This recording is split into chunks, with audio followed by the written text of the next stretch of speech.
was coming at me, yo. It was coming at me, yo. You attacked the shit out of him. It was coming at me. The guy was coming at me crazy. What? Wait, take a picture right now. Mattie.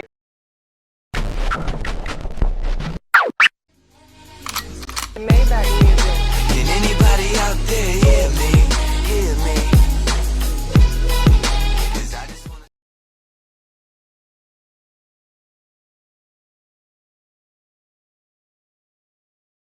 On this team, we fight for that inch. On this team, we tear ourselves and everyone else around us to pieces for that inch. Coming in at 320 kilobytes per second, it's time for Mattie C's Sports for you and me. What the fuck is up? They ain't touching me for nothing. Gang shit is not my business. I ain't not the one to fuck with. All right, everybody, Mattie C Sports for you and me. I have two special guests, and one is going to be my other host, Jalen Renaud, boxing's favorite boxer, and Ray Oliveira Sr., legend here in the New England area, and especially in the Massachusetts area. How you guys doing today? Great. I'm doing good. I'm happy to be here with Super Ray Oliveira, the man, the legend himself. Thank Honored you. to talk to you, man. I know. I'm glad you asked me to do this. Couldn't think of anyone better. Thank you. So, Ray, you've had an unbelievable career. Like, it's just so amazing to see what you have done for the sport and the fighters you fought, and it's just amazing. So I'm sure you're pretty well known all around Massachusetts because you fought everywhere in Massachusetts. Yeah. I'm an old soul. Oh man, you original. The difference. I'm like wine. Exactly. You get better with age. So I mean, you started this journey from 2 decades. So what was it like fighting in 2 different eras of boxing? It was great. Honestly, it was a lot of experience. I wouldn't want to write it much better than what I had. I'm so grateful for the people I've known and people that helped me in and out of my career. And did they give you a share in boxing? Yeah. I'm sorry, what? What has changed? Like, what do you see from when you started everything to like right now? Like how the fighters change, how the refs change, the judges, you know what I mean? Even the crowd, like what's different now? God, we got soft. You know, I don't hold punches back the same way I don't hold them in the ring. I'm Ray Oliveira. I'm just black or white, no gray. I think we got soft in every sense of fans, judging, boxers, trainers, name it. We got soft. I agree. I say this all the time. No one's fighting anyone. No one wants to. No, everyone's scared to take their O. Everyone wants to risk it. You know what I mean? I look at it like this. Like even right now in New England, we got like 9 different New England champions. Like I be getting confused. Like I feel like we should have a tournament. You know what I mean? Let's take all the New England champions that actually got like a body and belt, and for like the the Super 6, 2 and let's see who's the best. Yeah, I've been saying for the last 2 years, I've been calling every promoter there is and saying, can we get together and do a tournament? And everyone says the same thing. I don't think this promoter will. I don't think that promoter will. Well, you know what? Let's talk to the fighters. If the fighters say yeah, why can't the promoters say yeah? Let's do this and stop having these 20 different belts. Everyone's defending their belt, and they're defending it with guys who's not even from New England. It makes no sense. None whatsoever. I won the New England belt years ago. And when I won the New England belt, I made them do a 10-rounder. I did not want an 8-rounder or a 6-rounder. I said, can we do a 12 first? And they said, well, we can't do 12 rounds for a New England belt because we're not going to pay you. I said, I understand you're not going to pay me at the regular 12-rounder, but I would do it. They said, the best we could do for you, Ray, is give you a 10-rounder. I said, thank you. Give me a 10-rounder. These guys now fighting 8-rounders, 6-rounders for New England belts. And I think it's, all right, if you want to fight a 6 or 8 rounder, okay. But let's defend it with other guys in New England. Let's not defend it with somebody from New York or New Hampshire. If you're not New England, how are you defending it? Yeah. Yeah, absolutely. I mean, we just noticed that, Jalen, with a fight we noticed with a New England one where a guy from New York was fighting a guy from Massachusetts. And they call it a New England title. Yeah, call a New England title. But how do you do that? But hold on. I think for that fight originally he was fighting someone from New England, and then like week of they had to switch it up because dude pulled out because he got hurt. I thought that's different. Right? It was from Brockton and Bling Bling, right? It's supposed to be them two fighting for the New England title. Bling Bling got hurt, so they grabbed this other gentleman from New York, and he still won the what's his name? Oh my God, Kevin Walsh won the New England title. I commentated for that one. I mean, there shouldn't even been a New England title. It should just been a fight. No one, only one guy from New England. And then I text him congratulations. He did great. Now let's defend his belt the real way. Let's see if he does. He looked real good. He looked really good when he in the fight. Honestly, I went there, seen a couple of his fights. This is the best I feel like he looked. So I know he was ready for this fight. And you know what I mean? And I seen other dudes fight too. So I know like he always come to fight. So I was excited. I went there ready to watch it. Like it's gonna go. You're so correct. I said he showed me a lot in that fight because fighting Bling Bling, I thought he would have to be the aggressor. When he switched over and fought this other gentleman, I said, well, this gentleman here, he doesn't want to be an aggressor. He wants to be the boxer, let him come at you. And he did it. He changed his game plan. He became the boxer, let the guy come after him. He landed his shot, got on his toes, and I gave a lot of credit to Capiello for that fight. I told him personally, this fight was won by the corner. I mean, fight is fight. Just put somebody in front of us, we're going to fight. It's up to the corner to adjust us and make us feel comfortable. And I think Mike Capiello did a great job in that corner, made the adjustments, and they won that fight. I thought he impressed me very well that fight. And he was impressive that fight. I was there media-wise. And he did have a great fight. And I'm glad for the city of Brockton. I'm glad for him. And like you said, Mike Capiello was a great trainer, one of the nicest guys you can meet too. So, I mean, props to that camp. And I think Mike Capiello was cornering for Mitch. Yes, Mitch Louise Charles. Yeah, he was. Yes, he had two fights that night. He had a big upset. Mitch had a big upset that fight. He was picked to lose. Mm-hmm. He came out and stopped the guy. I believe it was in the 3rd or 4th round. Was I the only one who? And this is all due respect to Castro. I think Castro's a great fighter. I just felt Mitch was way too big. Like when I seen the weigh-in picture, because let's not get it twisted. Like Castro's big, bro. Castro's a big guy for 47 and 54. And when I seen the dude he was about to fight, I was like, yo, he looked like a light heavyweight. He's humongous. Yeah, you know what I mean? I just felt like the dude was just huge, just too big for him to fight. I feel like Castro it got a little too comfortable. I feel like he should stay at 47. You're big, you're strong.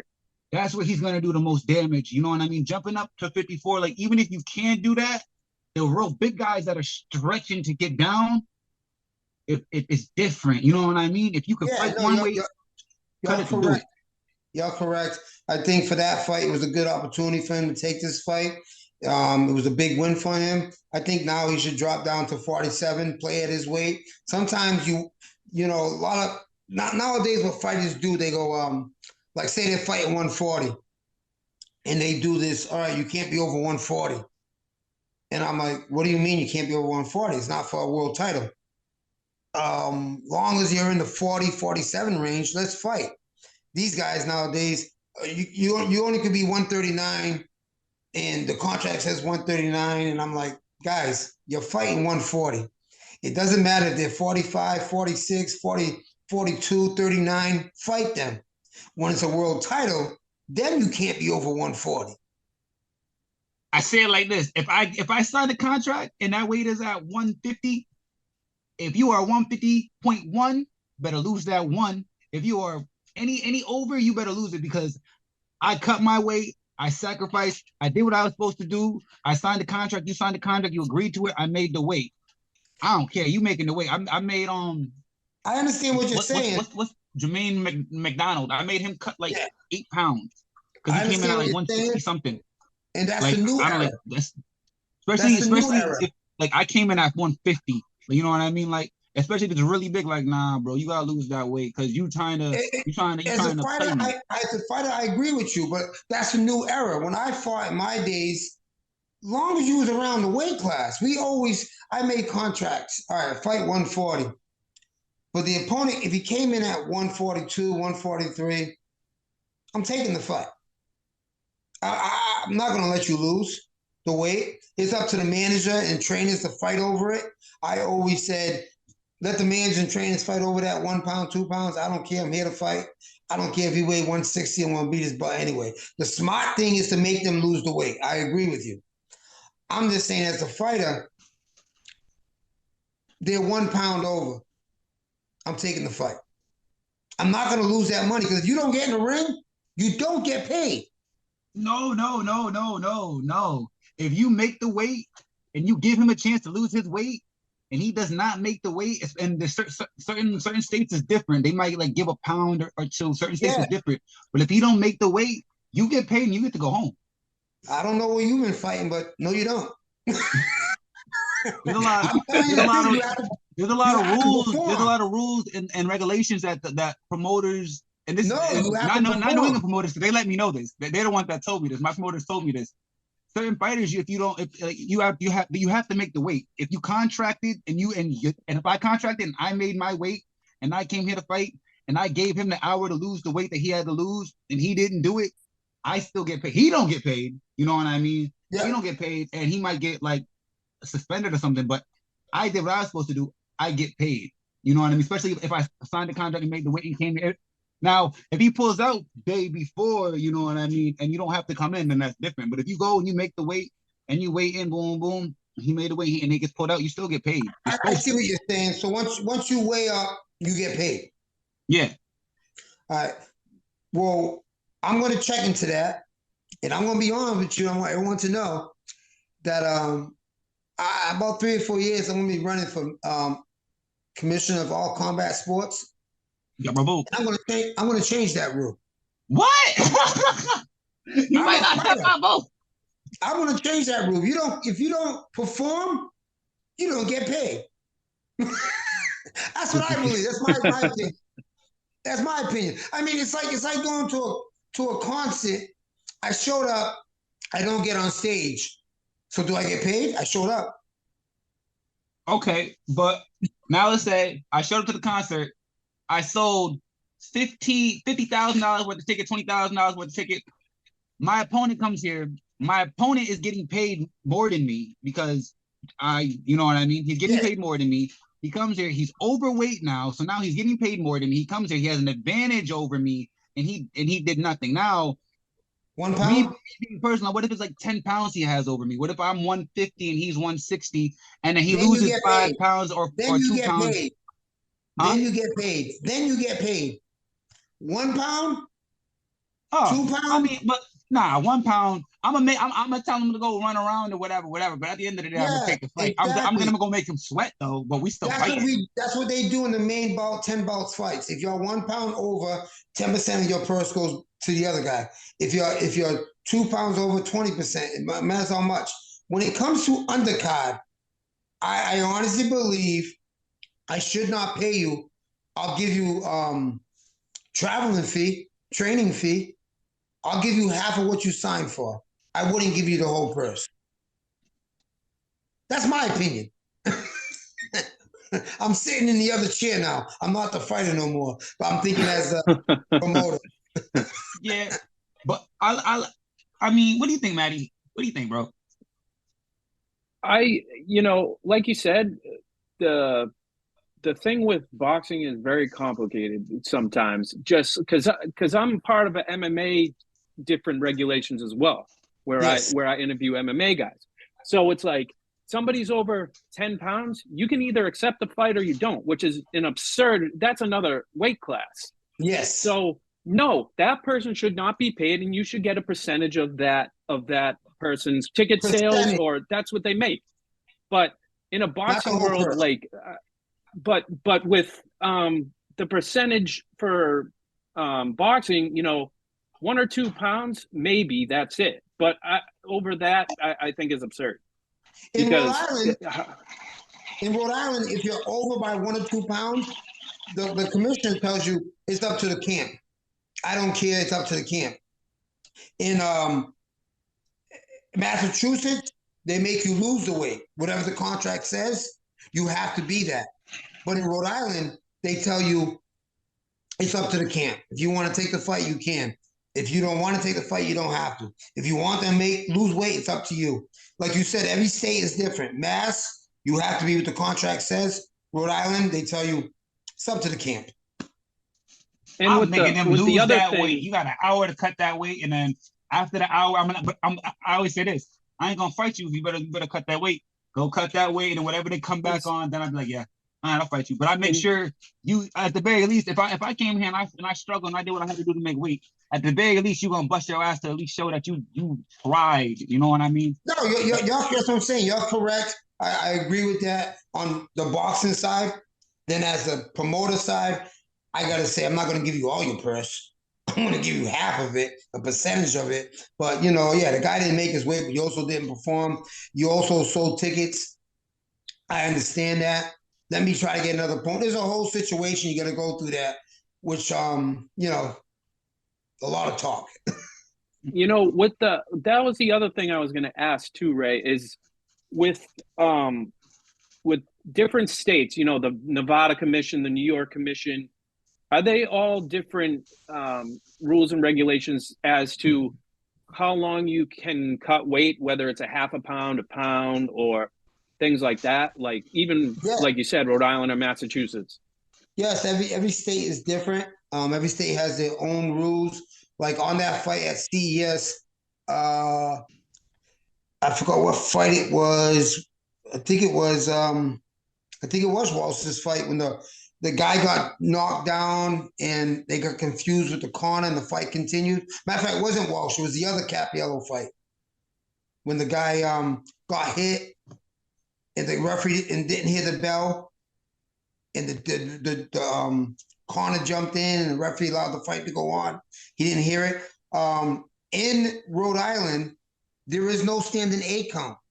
And the referee gave a standing 8 count. And I said, that fight should have been stopped. And the other commentator said, why? I said, because there's no standing 8 count in Rhode Island. Trainers got to know that. If I was the other trainer, I would jump up and go, isn't the fight stopped because there's no standing 8 count? So if the only way they give you a standing 8 count, if the ropes stop you from going down, you got hit, your back hit the ropes, and the ropes stopped you from going down, then the referee could jump in and give you a 10 count. And I always thought that was a knockdown. Huh? I always thought that was a knockdown. If like the ropes have to keep you up, I always thought they considered a knockdown. It's a knockdown. But the ropes didn't stop him from going down. He never went down. He was standing up. So they gave him an 8 count. I was like, the fight should have been stopped. There's no standing 8 count there. There was no ropes. Why did he jump in? He should have allowed him to continue hitting him. Yeah, he should have let him keep fighting. Yeah. And then allowed him to go down. Not jumping and giving an 8 count. A lot of trainers, a lot of referees don't know these rules.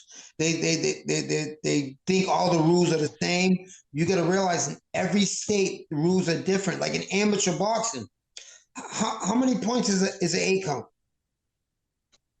Does anybody know that? Jalen, you know that? I had to move this. There we go. I couldn't see. I had to move my camera. How many points is an 8 count in amateur boxing? Say that again? How many points is an 8 count in amateur boxing? How many points did a knockdown in amateur boxing? Yeah, how many points? It's like 1, not even. It's like what counts as a punch, right? 0. 0?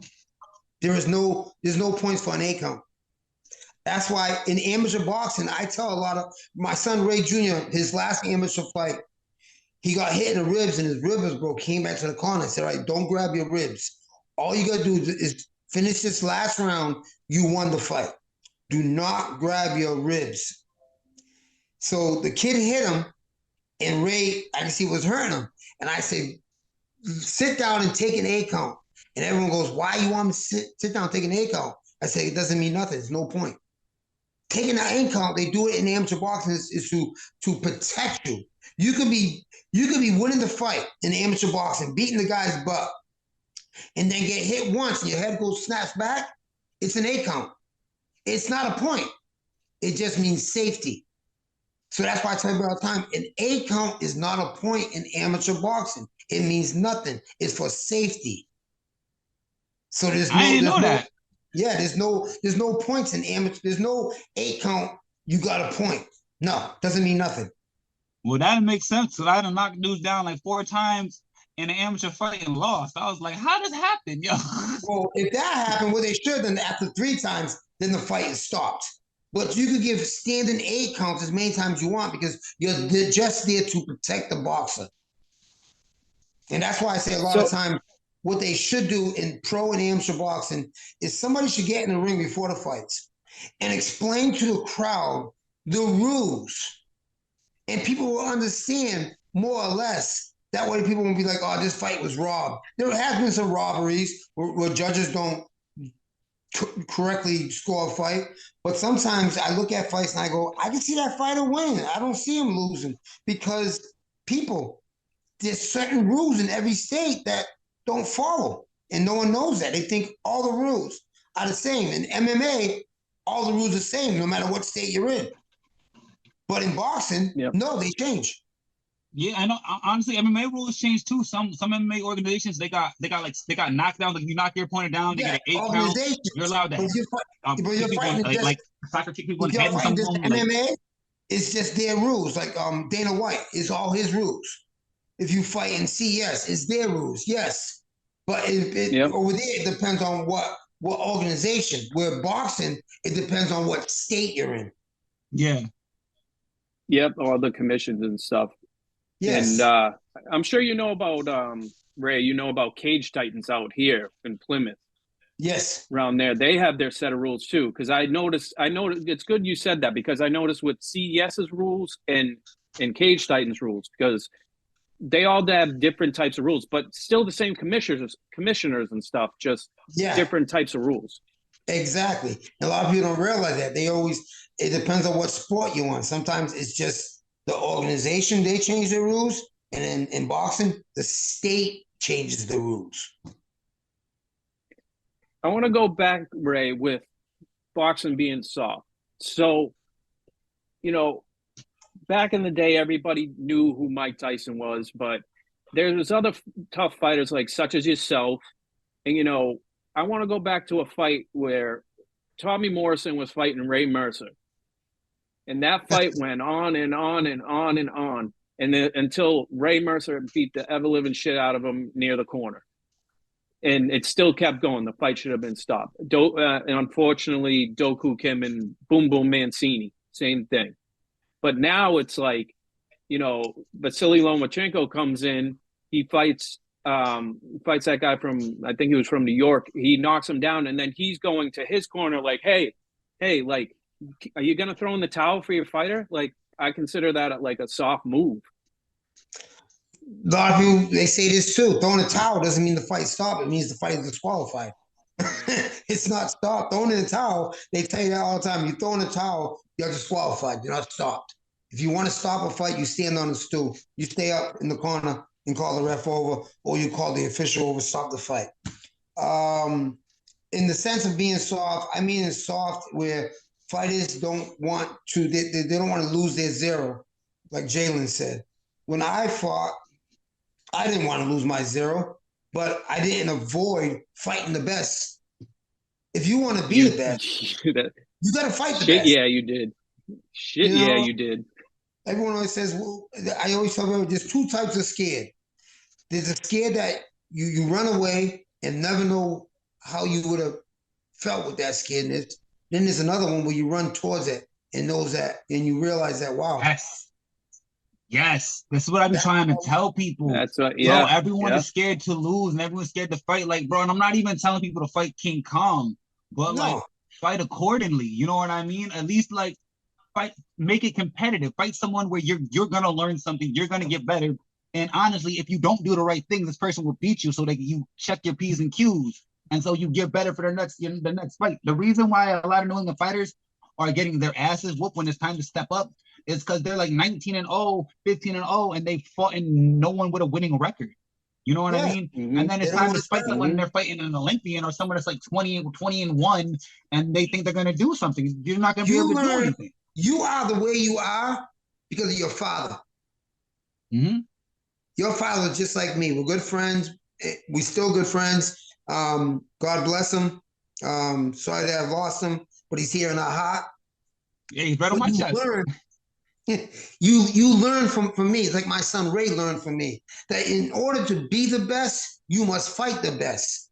Nobody wants to lose that zero, but if you keep fighting people who are zeros, you never challenge yourself. You want to know who you are. So sometimes you gotta go in there. Do you keep running after ugly girls, or you wonder that? Let me go find her. You're always dating ugly girls. You never fight dating pretty girls. You scared? Hey, I'm gonna go up to Jalen and try to date her. Maybe she'll say yeah. You know, these fighters gotta take a chance. See what you're about. You're fighting all these nobodies. I'm sick of these fighters, and I really am. And these New England fighters. I want fighters to be better than me. I don't want fighters to be below me, but I want them to be better than me. I want all these fighters in New England to get on TV more than me. I want them to fight world championships more than me. You think Vinny Paz wanted me to be less than him? Vinny Paz wanted me to be better than him or just like him. And that's who helped me in my career. Now these other fighters that are going on, like yourself and my Marcus Bates and my son and James Perella and Kevin Walsh and Bling Bling and Paulino. I want these fighters to be better than me. I don't want them to be less than me. I want them to be better than me because when they're better than me, my name comes out. Let's see who other champions they had in this era. Let's talk about this, the city of New England. We used to be the toughest state to fight.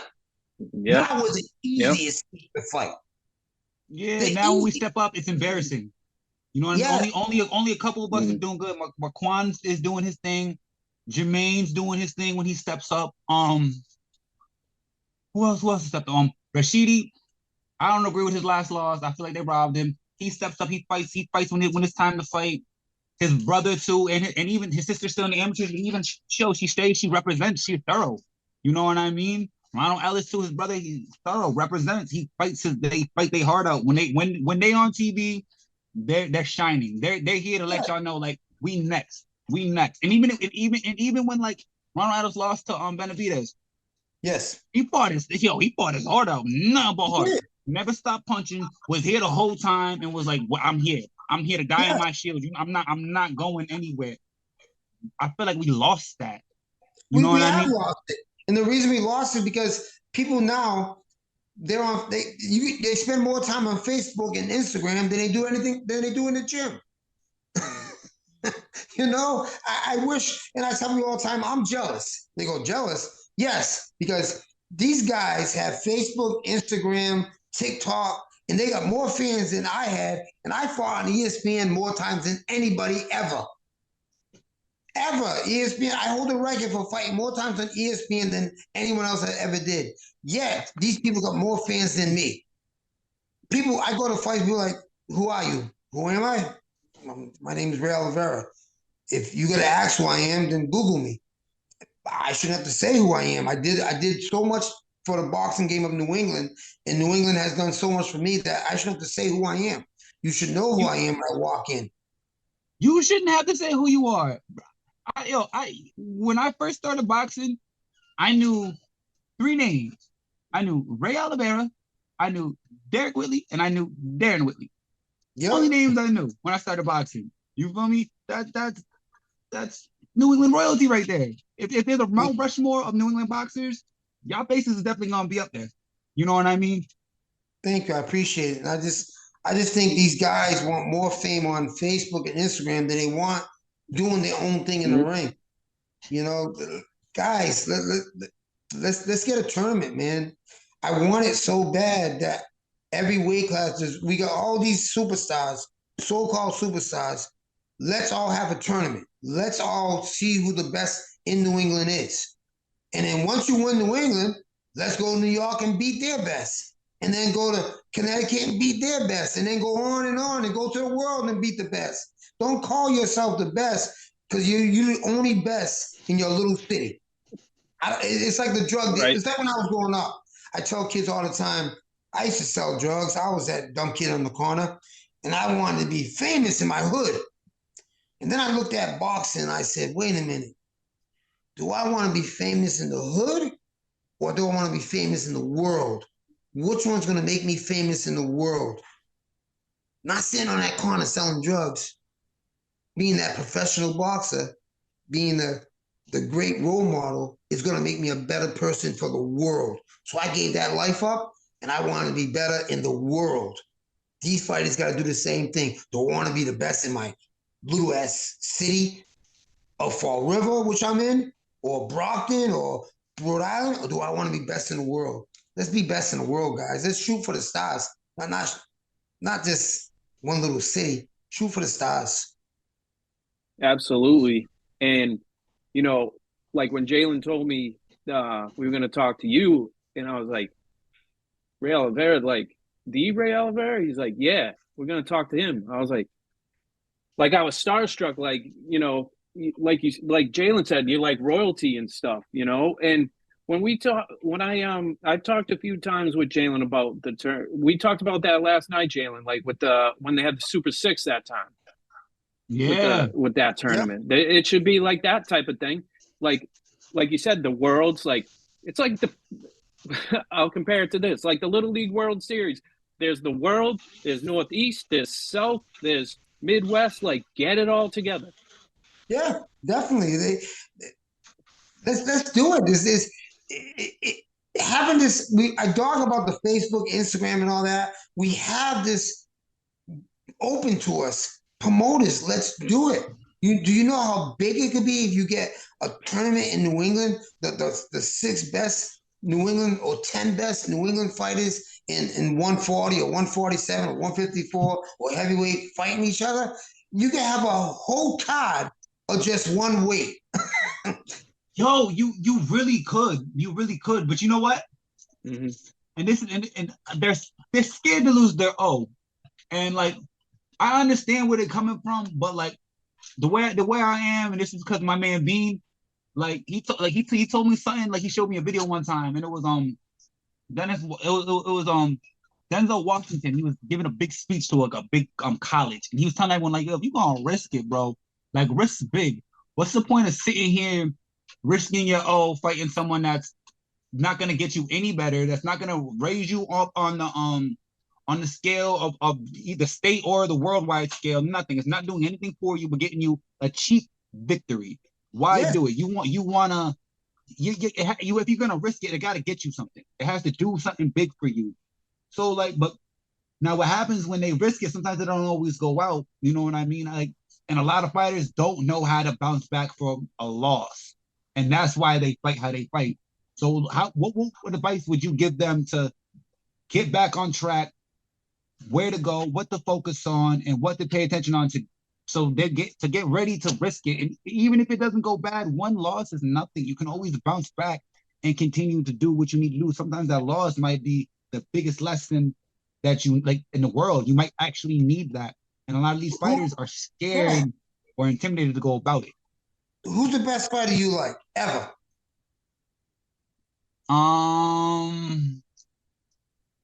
Damn. That's hard. Ever. Just give me like Diego Corrales. Does he not have a loss? Does he not have a loss? He does not have a loss. He does have a loss. Yeah, exactly. And you still think of him as the greatest. You every great fighter except Mayweather and Rocky Marciano do not have a loss. But no one knows you never know who a person is until they lose and they fight their way back up. All the greatest in the world have losses. Brady got a loss. Jordan got a loss. Everyone has a loss. You don't know who they are until they lose. I train a lot of fighters, and everyone's like, oh, they could be a world champion. Oh, they could be a great fighter. Oh, they could do this. And I go, why do you think they could be this? Well, look how they hit that bag. Look how they spar. I said, I don't know what I got until they get in front of people. Let them get in front of people. Right. Let me see how they react. Then I got a fighter who's undefeated. I go, all right, he's winning. He looks real good. But when he gets that one loss, hopefully I don't want it to come, but when it does come, can he pick himself up? Or do I got to check him into a freaking rehab because he got one loss? I want that person who, I tell people all the time, no one made me great, all my losses. I learned more from a loss than I learned from a win. Because when you win, you think you know everything. But when you lose, you go back to that gym, you go, I'm going to practice for next time I know. I don't go to the gym doing everything I do perfect. I go to the gym and work on the things I do terrible to make it perfect. And then I continue doing that same thing to make it even better. So fighters, even if you get a loss, it shows you who you are.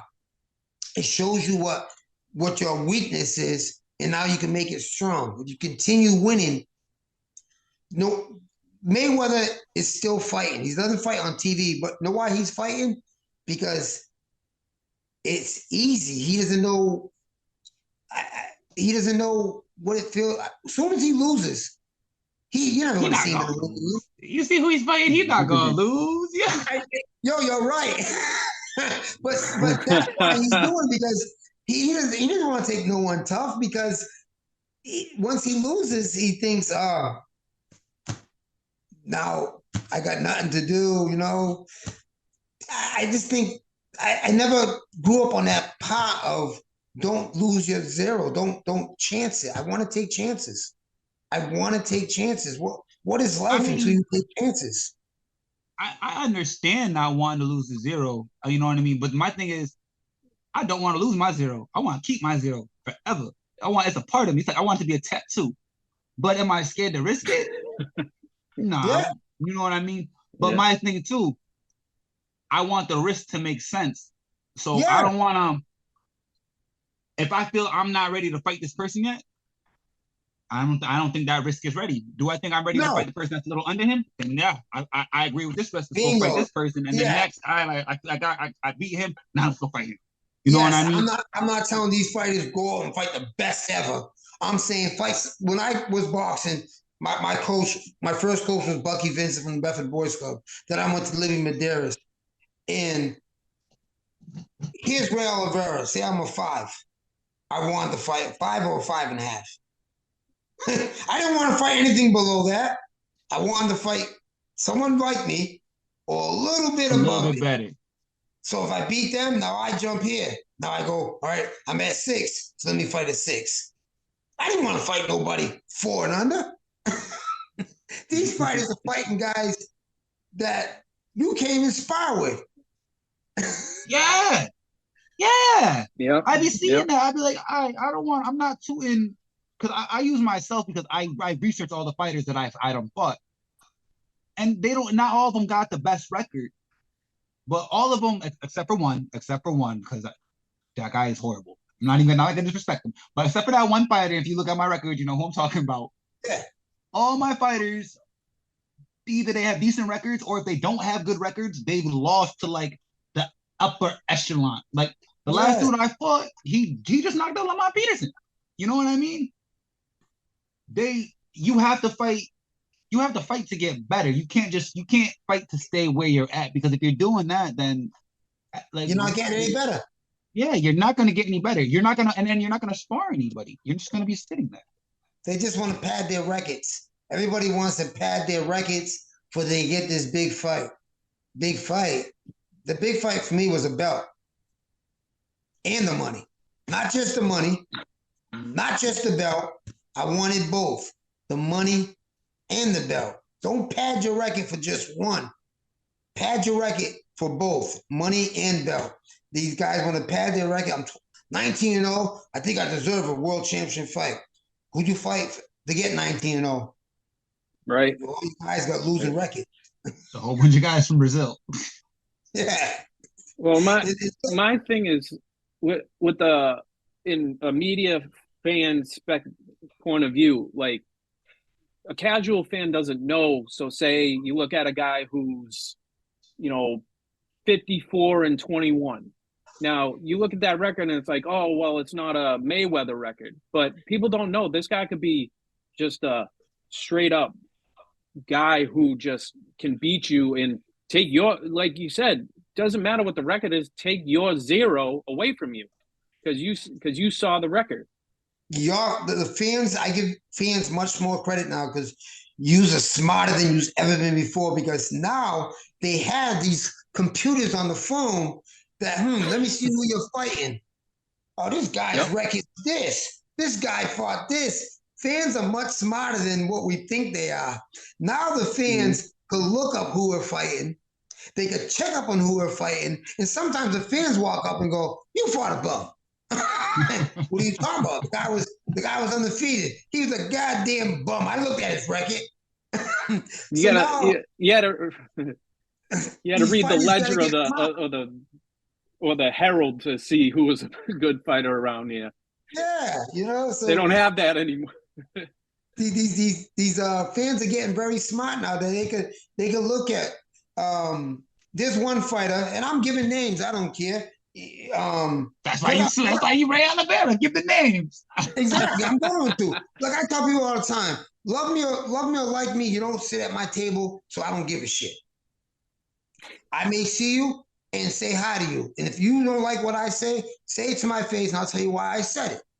There's one fighter, Chad Dawson, friend of mine. Not Chad Dawson, I'm sorry. Not Chad Dawson. Chad Dawson retired, I thought. Yeah. Another fighter. He fought on Birchfield card. He lost. The Lion. Chad the Lion Luciano, whatever. Which in fact he fought Gabriel Costa, who is a professional grappler. Thank you. And wait, it was a boxing match? Yeah, it was the first night fight of the evening. Yeah, exactly. Can I ask you a question? Is he like a boxer? The Which one? Yeah. Luciano? Costa. No. Costa? No. Yeah, he's a boxer. He's I think he's 1-3 now. Yeah, he's 1-3. He's 1-1. 1-1. Oh, I thought he was 1-3. Nope. I trained him for his first pro fight, and it was a draw. Now, the only reason he boxes is because he sells tickets like crazy. He sells them, like crazy. I tell boxers all the time, if you want a PR guy, get this guy. He'll be a PR guy. Because if he can sell himself, imagine what he could do with a real boxer. He fought that night. He's not a real boxer. And he was tired after the first round. Tired. But he had over 500 fans out there to see him. That's the only reason he gets on cards is because he sells tickets. But can he box? No, he can't box for shit. Nice guy. But you know what? He can't box for shit. The first fight we had from him was on CES, and I trained him. And after the fight was done, it was a draw. And I'm saying to myself, what am I going to do with this kid? I got him a kid that he should have smacked and knocked out. And he got a draw. And then the kid he fought the last time on CES, he beat that kid his last fight. And now this kid came out and beat him. They weren't even the same weight. Chad was 2-something, and the other kid was no more than 185, 165.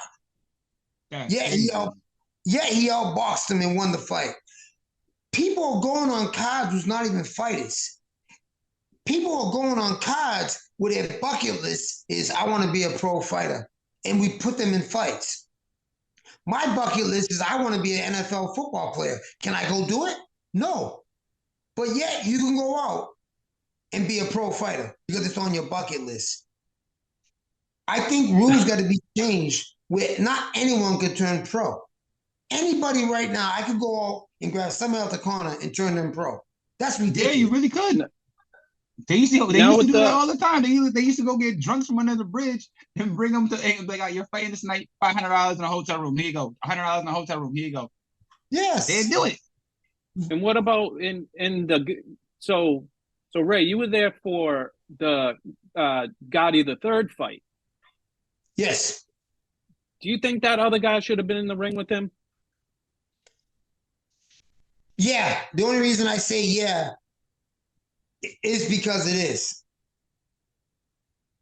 Neither one's a boxer. I just think Gotti was the way better boxer that night. He was the way better boxer. You are right. But neither one is really a boxer. Neither one. I understand what y'all saying, that other guy should not have been in the ring, but this is what I say to everyone. If it went the whole 4 rounds, got it, you really want to box? But when you knock somebody out, when you go in there thinking, when you see 2 guys, and you're like, oh, that guy should knock that guy out. And he does it. Okay. But when 2 guys go in there, and you go, that guy should knock him out, and it goes 4 rounds, oh, neither guy should box. Gotti was picked to knock out the guy. That's what they wanted to do. It's what we knew he was going to do. He did it. Okay. Gotti, we got you an easy win. You knocked him out. Let's get you another fight. But if the guy it was just a test to see, can you really box?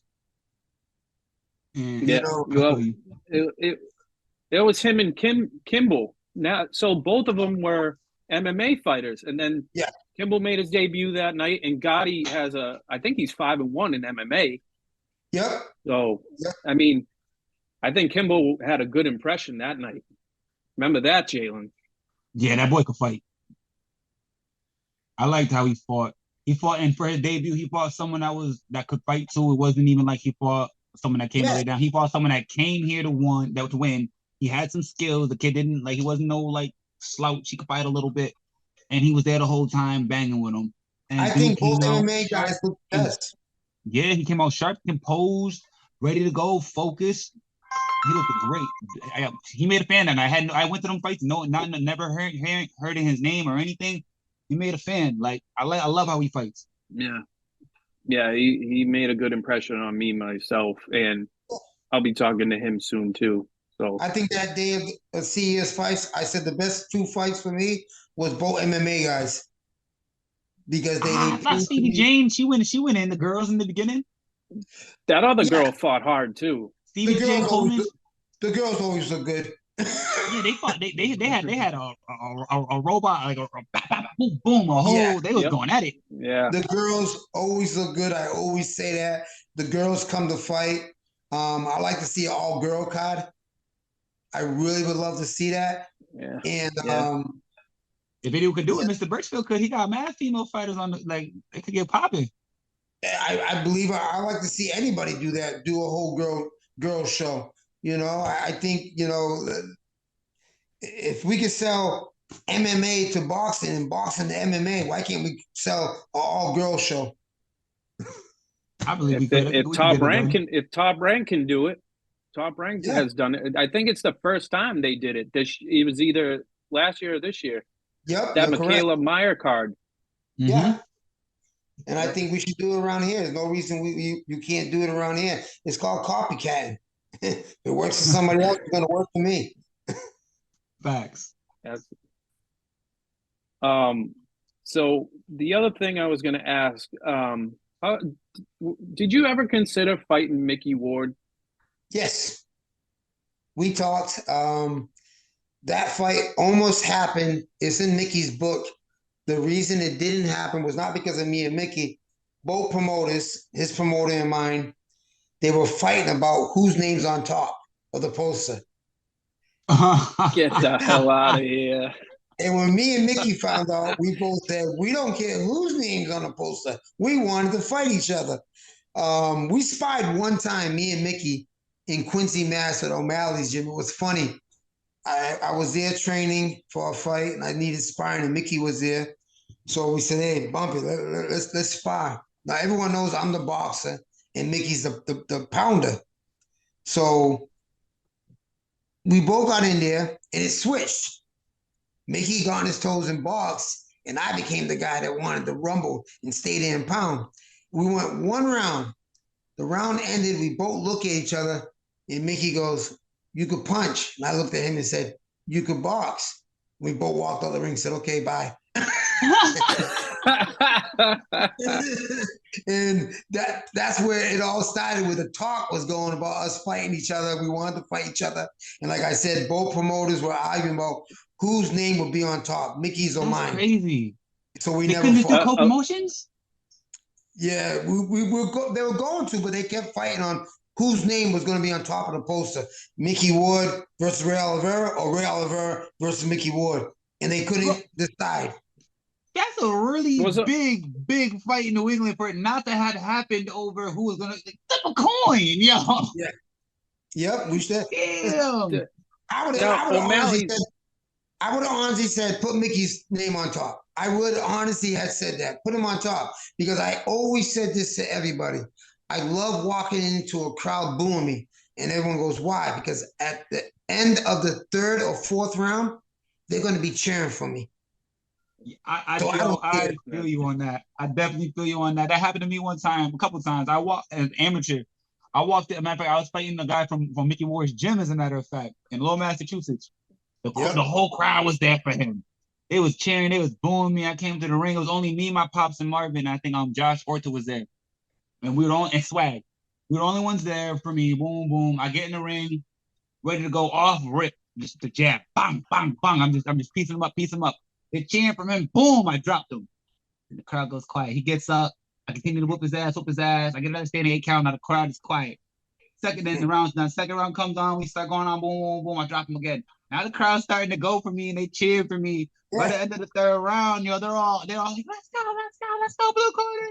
And I lost a split decision. And that's the greatest feeling in the world when you change a crowd to cheer for you. The best fight I ever loved, it was like a Rocky movie. I fought in London against Ricky Hatton. And it was 80,000 people, and they were booing me. And when I got in the ring, they're booing me, go home Yankee, go home Yank. And I'm like, looked at my corner and go, what's it? I said, I don't like the New York Yankees. He starts laughing.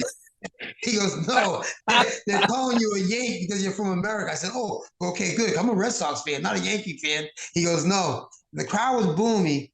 And it was a 12-round fight. I stopped at the 10th round. And when I got out, the whole crowd stood up and gave me a standing ovation. And I loved it. I always said that was the greatest moment I ever had, because there were 80,000 people booing me. And when I walked out, 80,000 people stood and gave me a hand. And you leave an impression. Switch their whole mind frame, the whole heart and everything. That's what a great fight can do to people.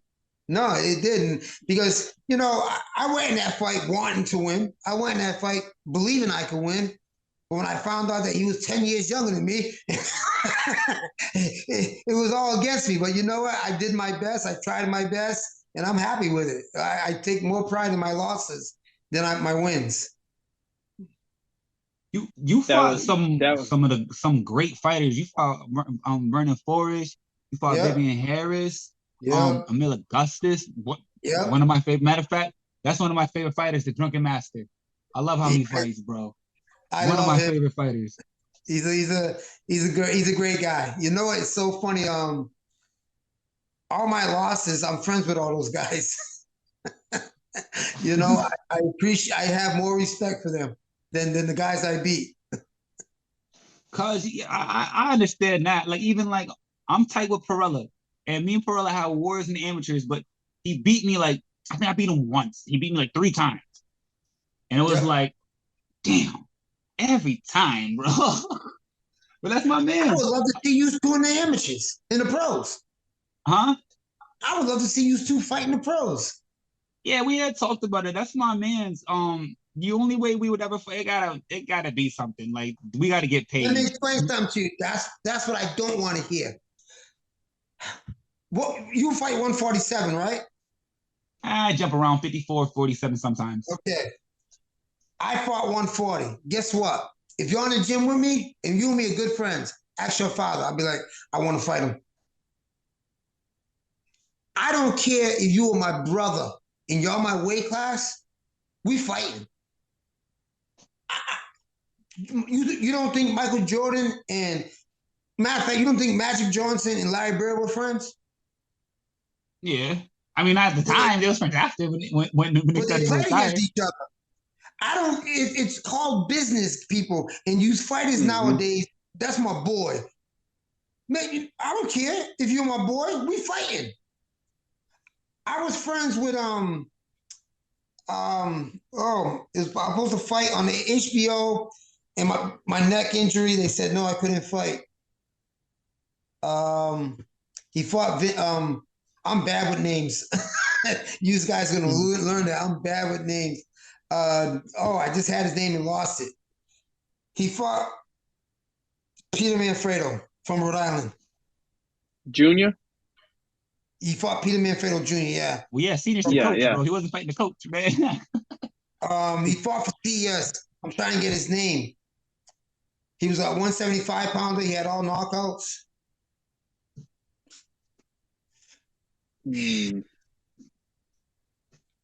Oh my God. I can't remember his name for nothing. I was supposed to fight him anyway. And we were good friends, real good friends. We sparred. I was retired. We sparred. And the next day I called Mr. B and I said, hey, I want to fight this guy. He goes, Ray, you're friends. I said, yeah, okay. I want to fight him.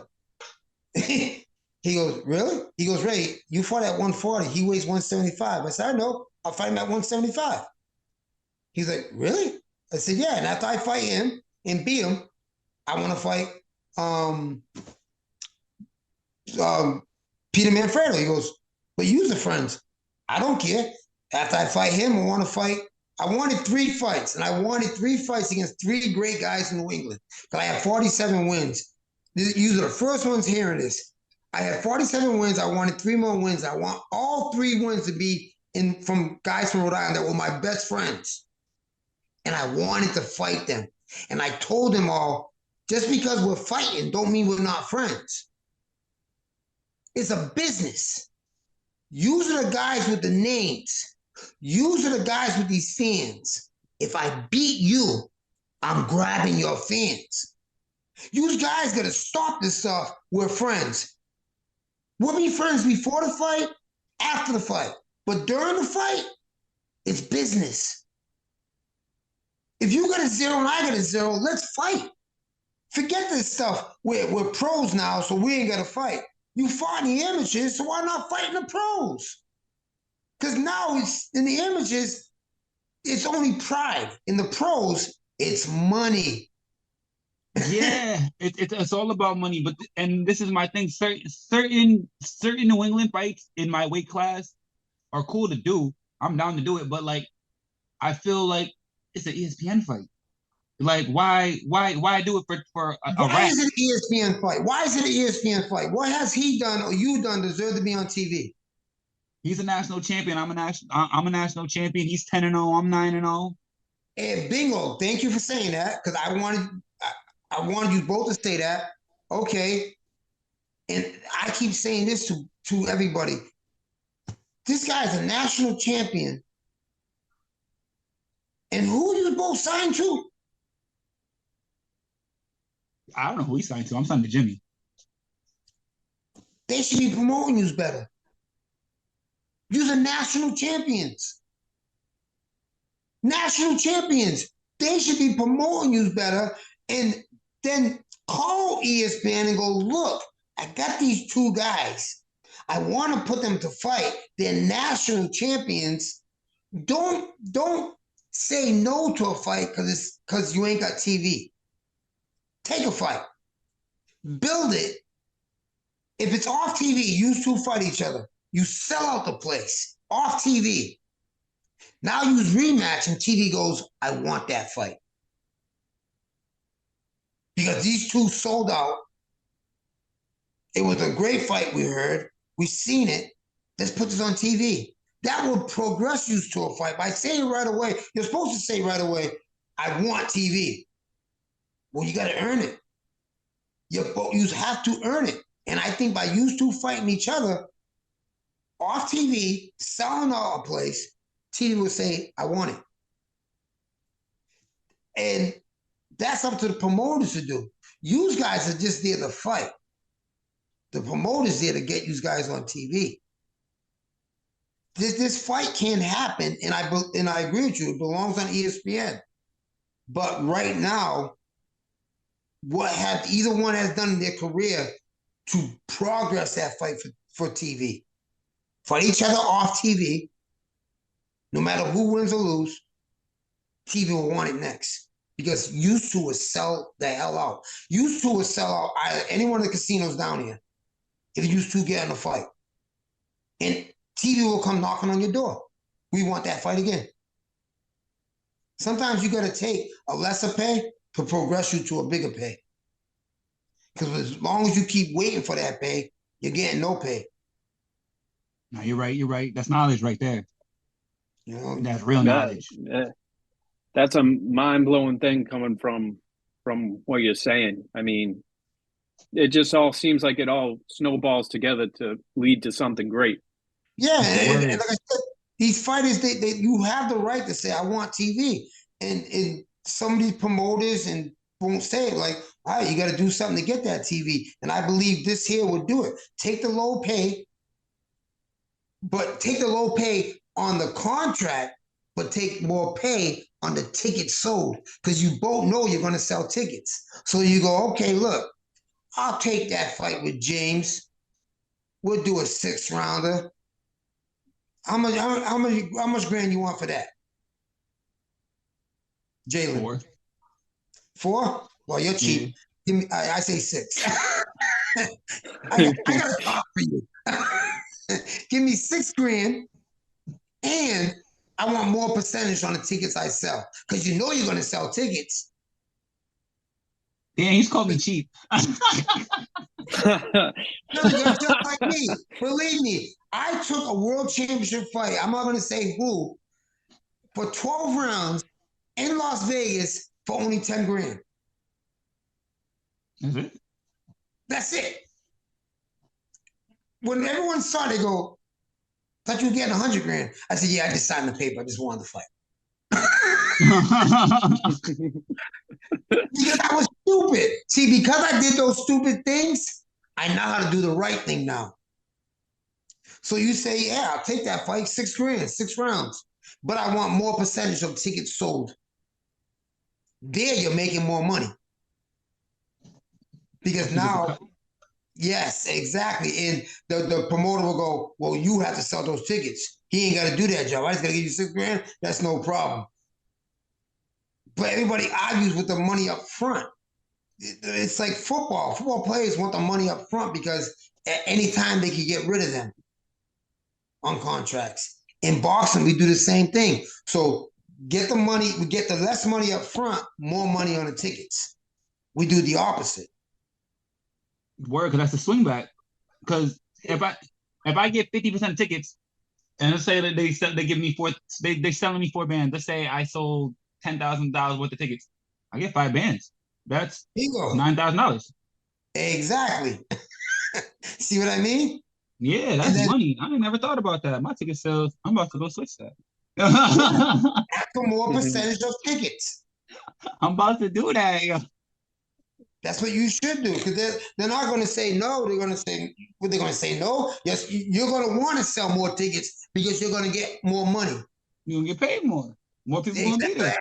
That helps you, and that helps the promoter. So I tell fighters all the time, get more money, a percentage of tickets you sell. Don't worry about the money. Worry about that money there, but also worry more about the percentage of tickets you sell.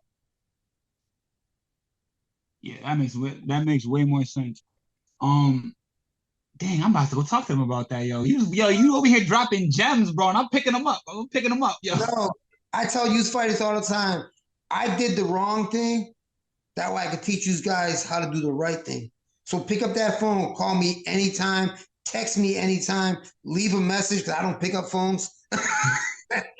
But I'm sure to get back and tell you, yeah, do it this way. Don't do it that way, do it this way. So, yo, Ray, I got a question for you, man.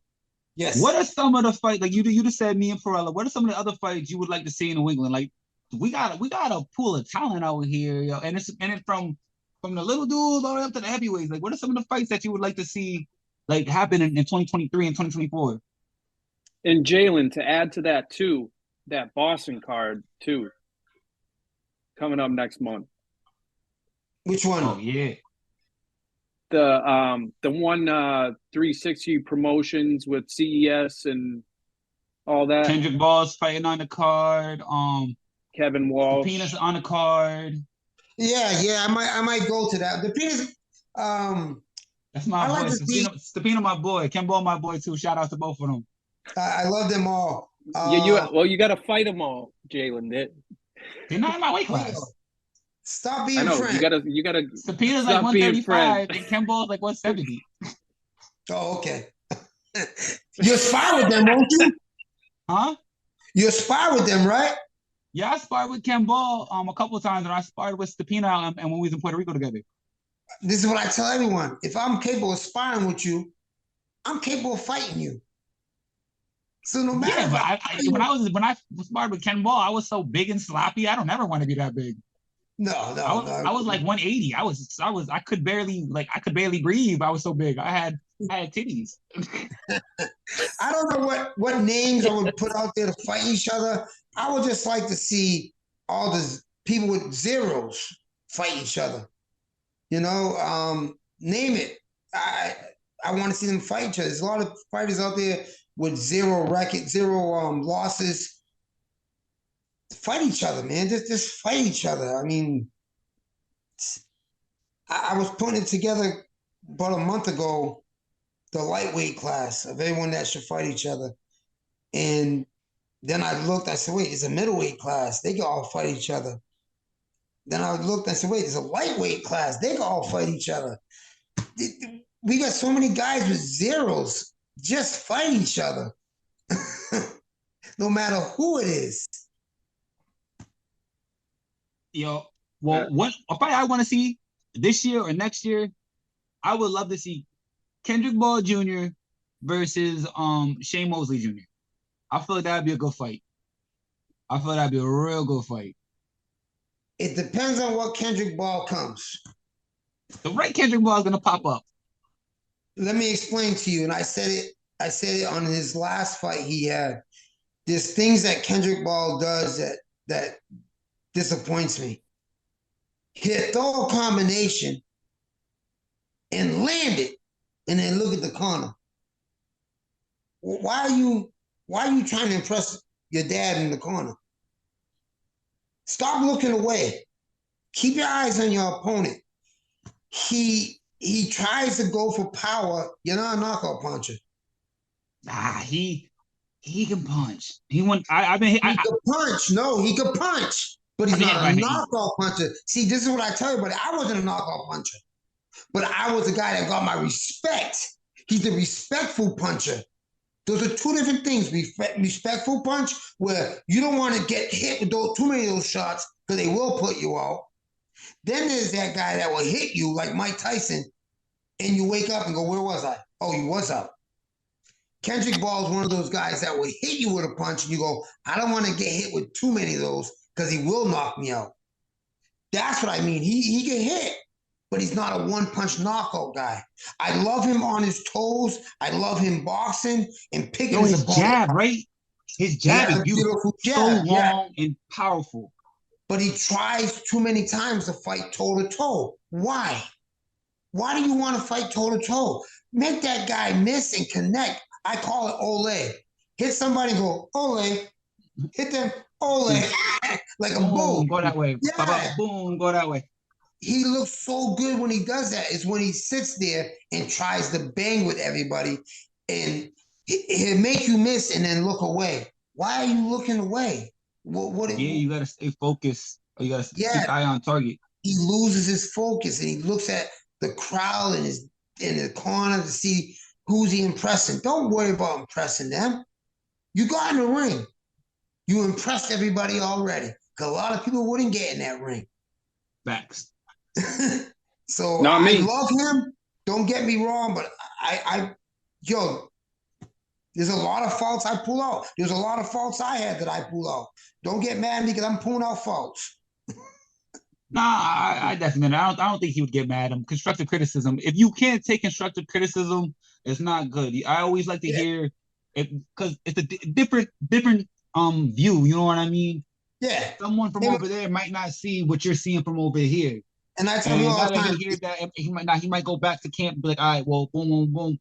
This Red saying I'm doing this, I gotta stop doing that. You know what I mean? It's a different look. And this is one of the things this podcast is about. Like we want everyone to get better. You know what I mean? Yeah. So the way you're doing the criticism, it's not rude, it's not disrespectful, it's constructive. No, you know what I mean? So if people can't take the constructive criticism, I mean. And I say the truth. Like I told him, he's a beautiful boxer. I would love to see him box even more. Don't stay there and bang with them. You're a big guy and you're getting hit by big guys. Make them miss. Be pretty, man. Be pretty in that ring. Ball. Be pretty. Don't sit there. And I think by him being pretty, he could beat Sugar Shane Mosley's son. But if he sits there and wants to trade, I feel like he's too long, and like it's like me trying to fight on the inside. Like I can't. I'm too long and lanky to throw the punches on the inside the way someone with a small, short, compact is going to be able to do it. Which is why I choose to be on the outside because I know I'm going to stretch. You know what I mean? Yes. Get them on the outside. Keep them long. Why do I want to come inside? I only want to come inside when I'm not getting hit. On the outside, I'm not getting hit. Yeah. That's why I like to be. Touch me, miss me. Yeah. Boxing's about doing a hit and not getting hit. Yeah, that's what we're trying to do. That's what we're trying to do. Hit and not get hit. Swim without getting wet. Yep. Man, you do have a long reach, though, man. You have such a long reach. When you try to put your hand up in the air for the promotion poster, I couldn't even fit your hand because it was so long. I had to make it so your hand was like this. What is your reach? I think it was like 73. Mine's a 72. I got a crazy I don't know what it is, but on my body, like my arms, legs, neck, fingers, toes, all my appendages are like crazy long. Like how tall are you? Almost 6'1", 6.5. 6'1", 73 is good. 5'10", and I got a 72 reach. That's good too. It means you got crazy long arms. Yeah, I do. I admit it. What's his name? Riddick Bowe and Roy Jones used to say my hands past my knees. Yo, you know who was like that? Zach Ramsey. Yep. His arms was so long. And yo, mind you, that was my man. This is my cousin. It's my boy. The first time I sparred with him, I'm over here and he's fast. I'm over here. I'm like, yo, how the hell did he hit me? Like, he's short. I know where I was standing at. He didn't even move his legs. He shouldn't have been able to hit me, bro. Yo, it took me like 4 sessions to realize how long his damn arms were. And I was like, oh, he touching his knees. My man's got orangutan arms. All right, say less, yo. He got a better reach than me. I had to see him. I had to fight him on the inside. And I was bigger than him. Yes, take his arms away. Facts. God rest his soul. R.I.P. That was a great fighter, too. Yes. So, Ray, Mattie, what fight you want to see, man? What fight do I want to see? In New England sense? Yeah. Well, a lot of chirping. I think so. I've seen Francis Hogan called out Nico Walsh, which I don't want to see, but I think he should go take a real fight in New England against another New England guy who is Cordell Booker. Because we've seen all that go on. That would be a good fight. That would be a good fight. That would be a good fight. Ooh, that's a good one. I like that. I really do. That'd be a good one. There's a lot of chirping between both, secretly. Cordell got good legs. But what is sell tickets? What is sell tickets? Yeah, Cordell sells tickets wherever he go. Cordell's would. I don't know about Hogan. Hogan a ticket seller. They're both ticket sellers. You're both right. But hey, Book is boring. Yeah, Book is boring, but it don't matter if he's boring. He sells tickets. Know what I call him? I call him Um, oh, Providence, Pride of Providence. What's his name? Cape Verdean. Oh, Fredo Jr. No, Cape yeah, Verdean. Ladim Champion Basi, right now. the Pride of Providence, wasn't Ladim, was it? Not Brett Diem. The one that's champion right now. Pride of Providence. I don't know I who am it is. so bad. Not Pride of Providence. Yeah, I thought Boo-boo. Manfredo I Jr. call him Oh, like Boo Boo? Boo. Yeah, boring. You don't like Boo Boo? He's boring. He a beautiful boxer. He not supposed to be excited. Listen, this is what everyone will understand. I love Boo Boo. I knew Boo Boo when he was 9 years old. I know the whole family. I think he's one of the best boxers out there. I think he will beat anybody out there. But I'm not buying a ticket to the fight because he is boring. But what do you when you say boring, like are you saying like not action packed or like what do you mean boring? Boring as in boring, I fall asleep. No, I I know, fall asleep. but like what do you like when you what's his name you just mentioned fighting the other guy? He's boring too. They're both boring. They are boring. Just because you're a great boxer doesn't make me want to buy a ticket. I need excitement. We're about excitement right now. I can't sell you. I can't sell tickets for you because you're a boring fighter. You're undefeated, but you're boring. It's like finding the most beautiful girl in the world, best looking body in the world, but she sucks in bed.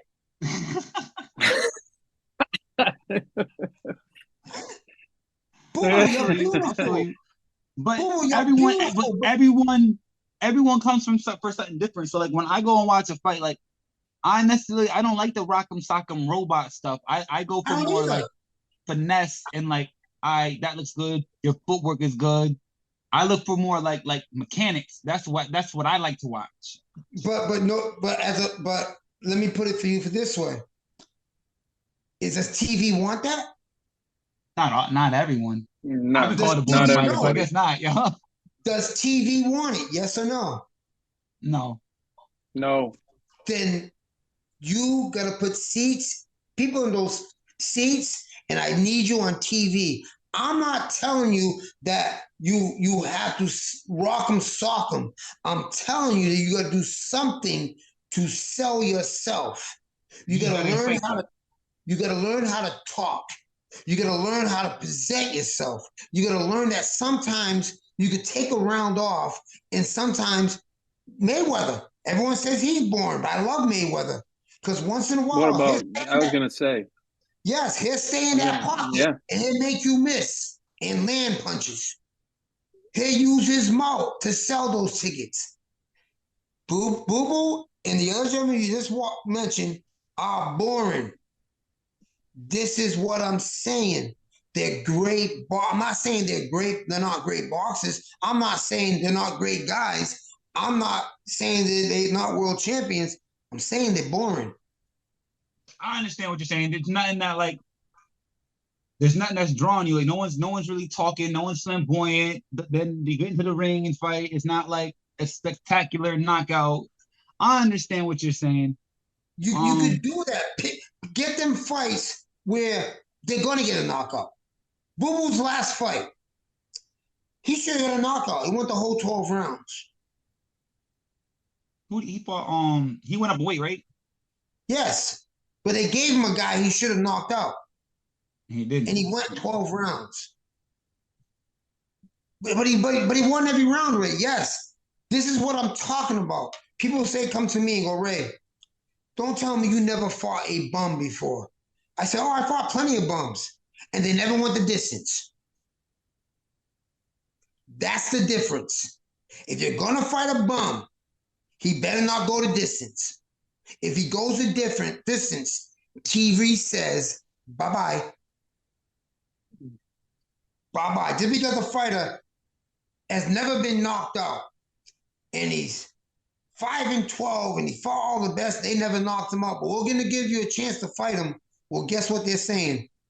You better knock him out. Because if he goes the difference with you, we're not putting you on TV again. So you got to get a knockout when there's supposed to be a knockout. We're not telling you that, but basically we are telling you. You gotta. Boo Boo's born. That gentleman, what's his name again? Which one? Cordell Booker or Francis Hogan? Cordell Booker is born. Great fighter. I was watching his fight. I was like, wow, beautiful fighter. Then the last round, he stood in the corner, made the guy miss him, and hit him with every punch. I said, he should have been doing that from day one. From the first round, he should have done that. And guess what? The referee would have stopped that at the 5th round because he would have been like, kid, you can't land a punch on this kid, and Booker's landing every punch was stopping the fight. But instead, he waited to the last round to do that. He should have gave us that the first round. The corner should have told him, well, we wanted rounds. You know what rounds are? When they say we want rounds, if you're a 10-round fighter and you've been out for a year, and I bring you, you come back to me and go, I go, all right, your next fight, I want rounds. Know what I'm saying? I want 4 rounds. That's what an amateur bout, a pro bout is, 4 rounds. I want 4 rounds. Then after that, knock his ass out. Or I'm not going to be in the corner. That's what I tell anybody. Give me 4 rounds. Those are rounds, and then knock them out.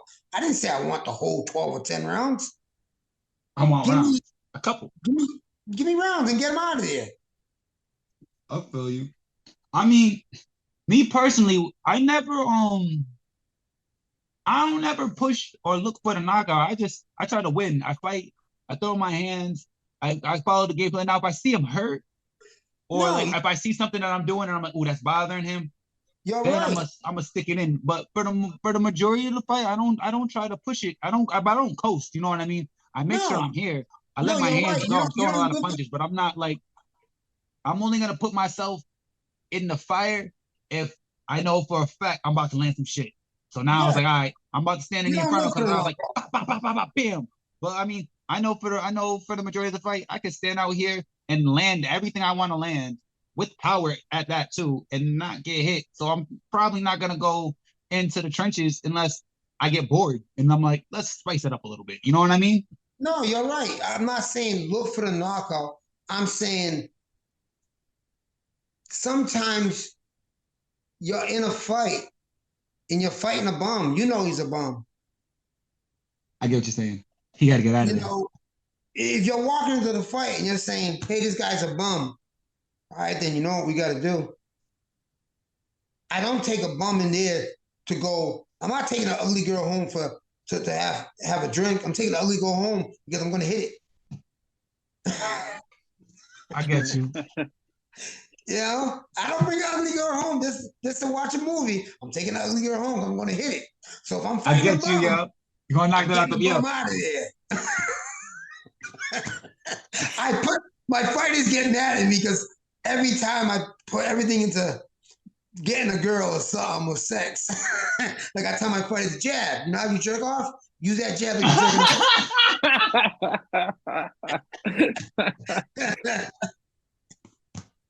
I'm about to steal that one. That's funny. Definitely using that one. Oh, bro, you a fast, bro. You funny as hell. I say the dumbest stuff. That was funny. That was a good one. Bro, I can't wait to go to the gym. I'm about to yell at like, what are you doing? Yes. So Ray, at your gym, where's your gym located? In New Bedford or Fall River? In Bristol, Rhode Island. Bristol, Rhode Island. So I was way off. Wait. There's a Bristol, Rhode Island? Yes. Dude, everywhere got a Bristol. That's crazy. Yeah, Bristol, Rhode Island. I'm from New Bedford. Got a Bristol. I'm from New Bedford. I did my pro boxing in Fall River. I had gyms in New Bedford and Fall River. I stopped for a little while when the pandemic happened. I was bored with boxing. Not boxing, just the people in it. A friend of mine was opening up a gym in Bristol, Rhode Island. He said, just come over here and try, Ray. Just, give it one more try. And I did and fell back in love with it again. And right now I'm there at Bristol, Rhode Island. I got no pros right now. I'm just helping some amateur kids, training. I go sometimes to Fall River, Stay Ready Gym. I help out over there once in a while. I just like giving my respect back to boxing and helping out as much as I can. All right, so you're right around the corner from me. Okay. I live in Bridgewater. Okay, yeah. I love Bristol. It's beautiful up there. He's living the Rhode Island life. We're living in Mass. I'm intrigued. Like, yo, there's Bristol's everywhere, bro. Yeah, there is. That's why I got to. Before I saw people Bristol, they're like, "Oh, no, Bristol, Rhode Island." So now I got to say Bristol, Rhode Island. Word. So Ray, what's your next venture? Are you doing anything besides, like, are you gonna be at some CES cards and definitely around the boxing world? I commentate for CES now. I do the commentating. Is that with Mike Parente? Yes, me and Mike. I love it. I love doing that. I tell them the fighters are always listening to what am I going to say next. That's crazy. And I just speak the truth. That's why I think they like hearing what I say. And that's all. I don't know how to lie. I don't know how to beat around the bush. I tell it as it is. Next adventure is I've been talking to a couple of state reps. I want to try to help out in being the next executive director of combat sports. I really am trying to do that now, where I try to help all sports. That's excellent, man. I like to hear that stuff. That's good stuff. Definitely. I just want to be out there. Boxing helped me out in my life. Not just it helped traveling and seeing different things and keep me out of trouble. So I want to give back in any kind of way I can in boxing. Well, we all appreciate everyone, all the fighters in New England, all the amateurs, whether they say it or not. We all appreciate it because all the knowledge you be dropping gems, man. And as many as these kids need to pick up as much as they can. You know what I mean? The more stuff you listen to and apply to yourself, the better you're gonna be.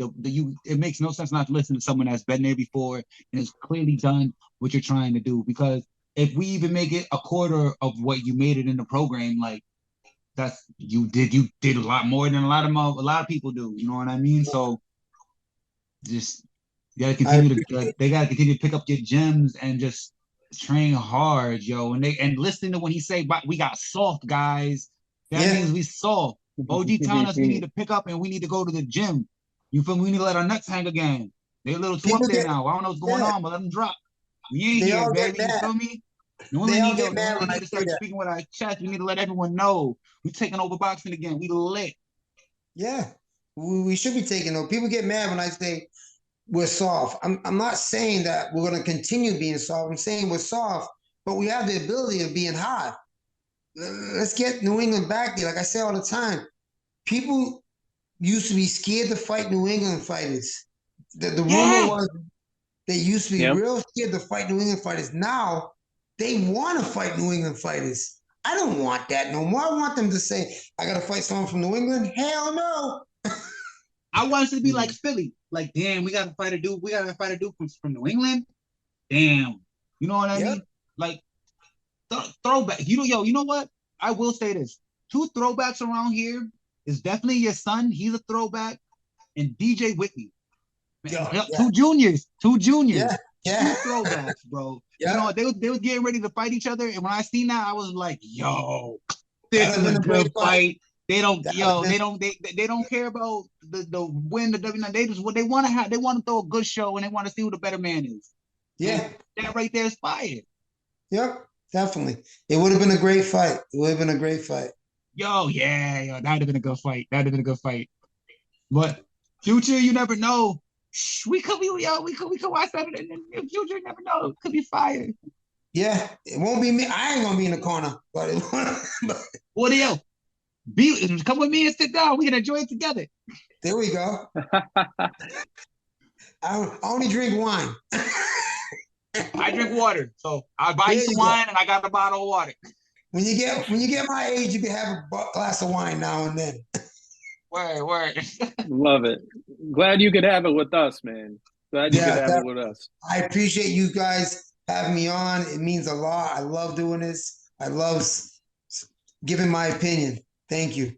Well, Ray, you're the first guest with me and Jalen in this boxing collaboration. So, Ray, I'm honored to have you on the show, and I definitely want you back on the show to see who you don't like anymore and who you love. So, and definitely, man. You're one of my favorite fighters. It was an honor to sit here and interview you and to pick your brain and just you talk in this interview alone. You definitely done taught me a lot of stuff. I'm about to go to the gym and I'm about to apply it to myself. You know what I mean? So I appreciate you for that. I appreciate you for taking the time out and talking with us. You know what I mean? Cause you're a busy man. You an important man, and you don't have to sit and talk with us. And I appreciate you that you do, man. And I just thank you. No, thank you. Anytime, my friend. And I'll say that I was starstruck at first, and then I was like, all right, let's take a step back. Now I'm talking to you now. Now it's like talking to my buddy. So pour another glass of wine for us, man. I will definitely. Definitely. All right, everybody. Mattie C Sports with my host with the most, Jalen Renaud and Ray Oliveira Sr. Watch out for Ray Oliveira around New England because he's going to be at some boxing events. And if he doesn't like your shit, then he's going to tell you. I got to start going to MMA too now. Oh, word? That's fire. Okay. Ray, you should talk to Jimmy, yo. You should talk to him. Tell him to let me do some of the commentating with you. Let me get a fight in or two. All right, I will do that. I'm serious. I don't say nothing. I don't tell the truth about. I'm serious too. I feel like I got a good voice and I'm exciting. I feel like they would love it. Let collab for one fight and then put Mike back on. Not just the voice, you're a nice looking young man. Thank you. No problem. I gotta stay like this. Gotta whoop, whoop. You feel me? Hit and not get hit. Pretty don't get hit. Exactly. Touch him and turn him and swim without getting wet.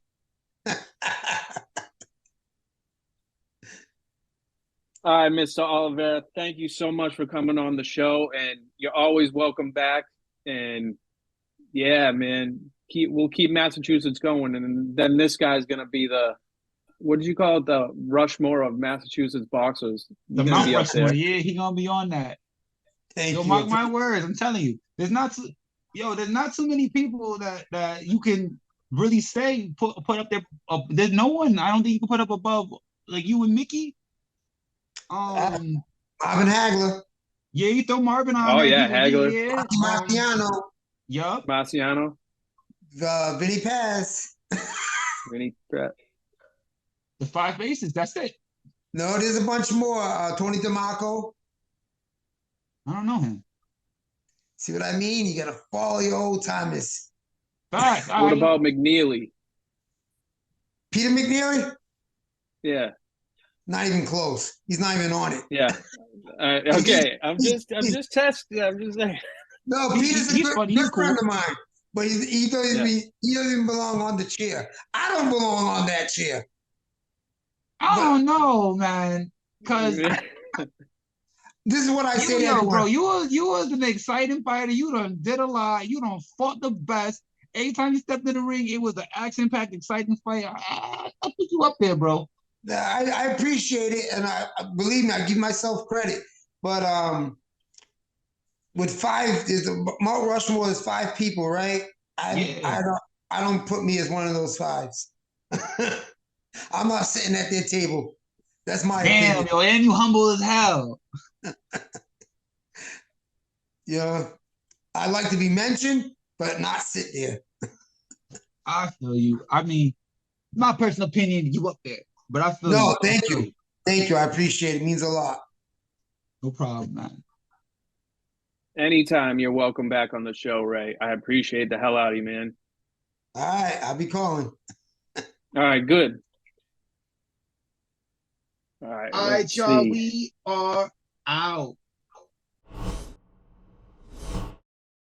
Thanks for watching Mattie C's Sports for You and Me. Make sure to follow Mattie C on Matt Cameron23 on Twitter, Mattie C23 on Instagram, and subscribe to Mattie C's Sports for You and Me on YouTube. What the fuck is up? They ain't touching me for nothing. Gang shit is not my business. I ain't not the one to fuck with. I bring the flow with lyrical stamina, rapping a million miles. One point I'm an animal, then I'm a cannibal, taking my pick and I pounce. Bold and serious, cold amphibious track murderer. A cup I need by no one, so I got my back. Vertebra, the heat is up, extinguisher. I got the track burning up. Don't think to touch 6 feet's enough to get the match to combust. Diamond, strike it, ignite on any given surface solid. Callous symbols that come.